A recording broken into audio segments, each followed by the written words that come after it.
আমি সৌমিত্র দস্তিদার বলছি। আপনারা মোটামুটি জেনে গেছেন যে আমরা নানান বিষয় নিয়ে এই পডকাস্টে আলোচনা করব।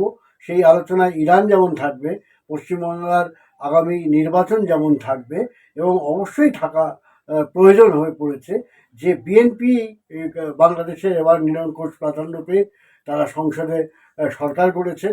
এটা আপনারা এখন সবাই জানেন, নতুন করে আমার বলার কিছু নেই। কিন্তু যেটা বলার আছে যে একটা আতঙ্ক কিন্তু বিশেষ করে পশ্চিমবাংলার মানুষের মধ্যে ছিল, এবং তারা বলছিলেনই যখন থেকে শেখ হাসিনা চলে গেলেন বা শেখ হাসিনা চলে যেতে বাধ্য হলেন, ভারতে আশ্রয় নিলেন 24-এর 5ই আগস্ট, তখন থেকেই তাদের কিন্তু একটা ধারণা তৈরি করা হলো এবং তারা বিপুলভাবে প্রচার করতে লাগলেন।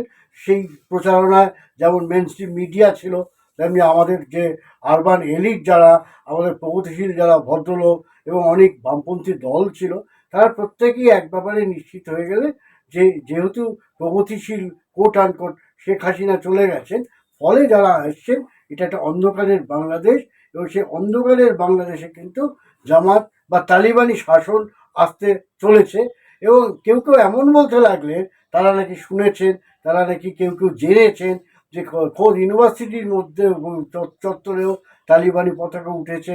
এবং বিভিন্ন এটা আরও নিশ্চিত হওয়া গেল কখন, যে যখন সত্যি কথা যে বিভিন্ন ছাত্র নির্বাচনগুলোতে যখন শিবির বা জামাতে ইসলামের যে ছাত্র সংগঠন তারা বিপুলভাবে জিততে লাগলো রাজশাহী, ঢাকা বা অন্যান্য ইউনিভার্সিটিতে, তখন কিন্তু পরিষ্কার একটা ধারণা তৈরি করা হলো যে এবারে যে নির্বাচন হবে, যে ওখানকার যে জাতীয় নির্বাচন হবে, সেখানে জামাত ক্ষমতায় আসতে চলেছে। এবং অনেকে বলেছেন, এখানে আমি যারা খুব মানে প্রগতিশীল কথা বলেন এবং ইউটিউব চ্যানেলে কথা বলেন, তারাও কিন্তু কেউ কেউ নিশ্চিত প্রেডিকশন করে বসেছিলেন যে জামাত অবশ্যই ক্ষমতায় আসছে।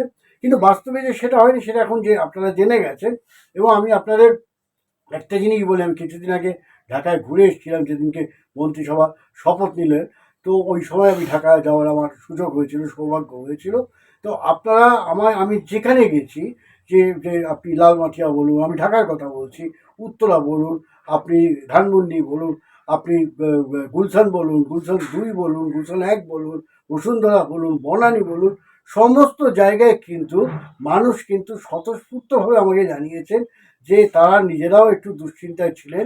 কিন্তু রেজাল্ট যখন 13 তারিখে ফাইনাল হয়ে গেল, তারা যেভাবে আনন্দের রাস্তায় নেমেছিল, সেটা বলে আমি যদি পারতাম আপনাদের ভবিষ্যতে নিশ্চয়ই ছবি তুলে দেখাতাম। সেই ছবিগুলো তো থেকে গেছে, যে কেউ চেষ্টা করলেও দেখতে পারে। তো বিএনপির এই সাফল্য কিন্তু আমি মনে করি এবার মূল যে জায়গাটা ছিল, মূল দ্বন্দ্বটা বুঝতে হবে। বাংলাদেশের মূল দ্বন্দ্ব ছিল ধর্মান্ধ শক্তি এবং ধর্মনিরপেক্ষ শক্তির যে লড়াই, সেই লড়াইয়ে কিন্তু নিশ্চিত বাংলাদেশে এইবার ধর্মনিরপেক্ষ শক্তি জিতেছে।